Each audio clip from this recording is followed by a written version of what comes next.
World cancer day के मौके पर हेल्थ जागरण से रूबरू होते हुए मेदांता कैंसर संस्थान के प्रमुख और एसोसिएट निदेशक डॉक्टर आलोक गुप्ता ने बताया कि कैंसर दुनिया की सबसे खतरनाक और जानलेवा बीमारियों में से एक है, क्योंकि कई बार इसके लक्षणों का पता नहीं चलता है।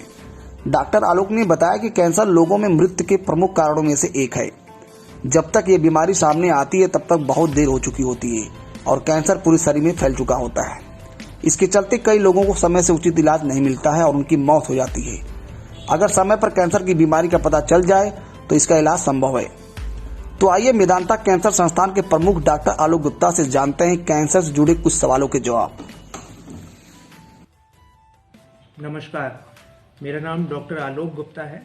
मैं एक कैंसर विशेषज्ञ हूँ मेदांता हॉस्पिटल लखनऊ में।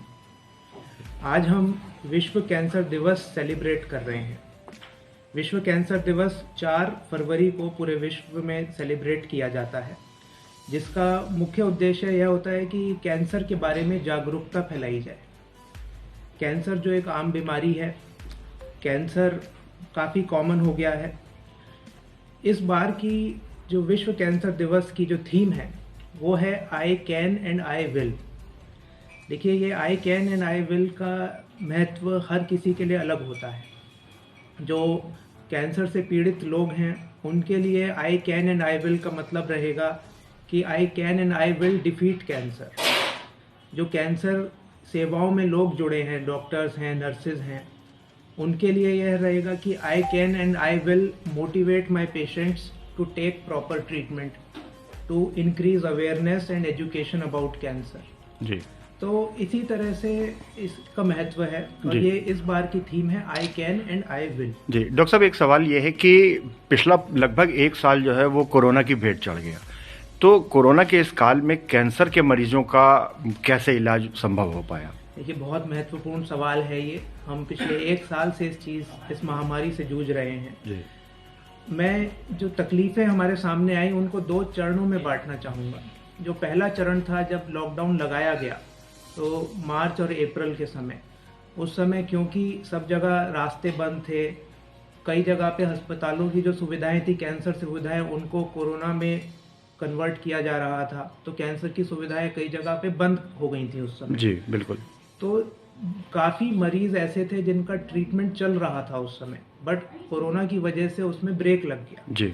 तो हमने अपने संस्थान में, मेदांता में, हमने ये पूरा प्रयास किया कि हमारे पेशेंट्स को किसी भी तरह से कैंसर का जो ट्रीटमेंट है वो रुके ना। तो हम उनको अलग से सर्टिफिकेट देते थे। जो हमारे पुलिस के कर्मी हैं, भाई हैं, उनसे हम बात करते थे, फ़ोन आता थे उनके कि ये आना चाहते हैं कैंसर ट्रीटमेंट के लिए। तो हम एक एक पेशेंट को हमने इस तरह से फॉलोअप किया, उनका ध्यान रखा कि वह अपना ट्रीटमेंट मिस ना करें। जिसकी सर्जरी होनी है उसकी सर्जरी समय पे हो जाए, जो कीमोथेरेपी होनी है वो टाइम से कीमोथेरेपी लग जाए। तो वो पहला 1.5-2 महीना इसलिए बड़ा चैलेंजिंग था। जी। जो दूसरा चरण था उसमें हमने यह नोटिस किया कि जो पेशेंट्स थे वो अपनी तकलीफ के साथ जी रहे थे। जी। उन्होंने यह सोचा कि क्योंकि अभी कोरोना की वजह से ये लॉकडाउन है या कोरोना की वजह से अस्पताल जाना शायद खतरनाक रहेगा, तो इस वजह से उन्होंने अपने सिम्टम्स को, लक्षणों को नज़रअंदाज किया।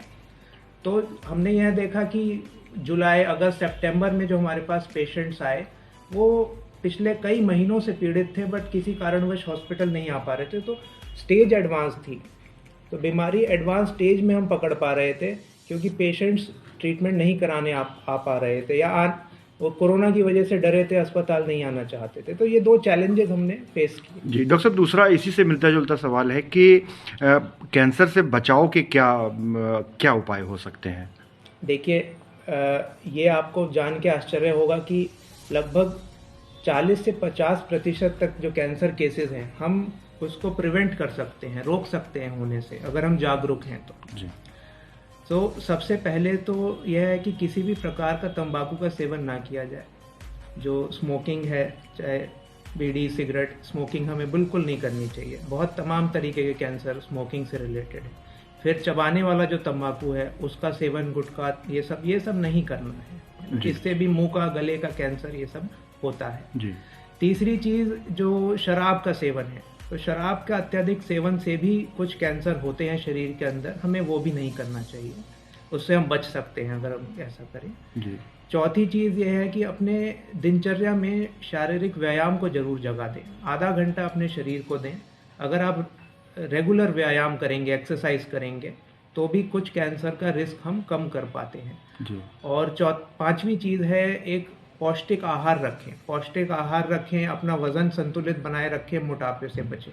जी। इससे भी हम कैंसर की कुछ हद तक रोकथाम कर सकते हैं। जी डॉक्टर साहब, एक अंतिम सवाल है। आम जनमानस के मन में एक सवाल रहता है कि कैंसर की बहुत सारी अब फॉर्म्स नई आ गई हैं, तो क्या शोध के कारण लगातार जो शोध हो रहे हैं उनकी वजह से ऐसा है या ये पहले से ही था? देखिए, दोनों ही वजह हैं। एक तो हम कैंसर को हम ज़्यादा अच्छे से डायग्नोस कर पा रहे हैं, उसको हम पकड़ पा रहे हैं, उसकी स्टेज पता लगा पा रहे हैं, कौन से प्रकार का वो कैंसर है वो हम आजकल की आधुनिक जांचों से हम वो पता लगा पा रहे हैं और उसको हम ट्रीट कर पा रहे हैं। एक तो वजह यह है कि हमारी जांचें अच्छी हो गई हैं। दूसरी वजह यह भी है कि जो कैंसर से पीड़ित मरीज हैं वो पहले से ज़्यादा लंबा जीवन व्यतीत कर पा रहे हैं। जैसे शुगर का मरीज है, दवाई लेते रहते हैं, लाइफ चलती रहती है, तो कई कैंसर शोध की वजह से ऐसे हो गए हैं कि हम दवा देते हैं, लाइफ कैंसर के साथ ही चलती रहती है और कैंसर से जो क्योर हो जाते हैं उन पेशेंट्स का भी नंबर बढ़ गया है। तीसरा इसमें वजह यह है कि हमारी जो पॉपुलेशन है उसकी एज बढ़ रही है, उम्र बढ़ रही है।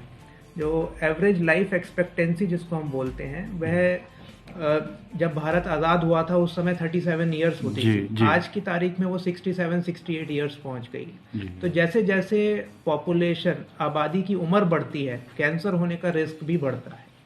तो यह 3 मुख्य वजह हैं कि हम कैंसर ज़्यादा देख रहे हैं आजकल। जी डॉक्टर साहब, हेल्थ जागरण से बात करने के लिए बहुत बहुत धन्यवाद। धन्यवाद। हेल्थ से जुड़ी ऐसी रोचक खबरों को पाने के लिए हमारे YouTube चैनल हेल्थ जागरण को ज़्यादा लाइक करें, शेयर करें, सब्सक्राइब करें। धन्यवाद।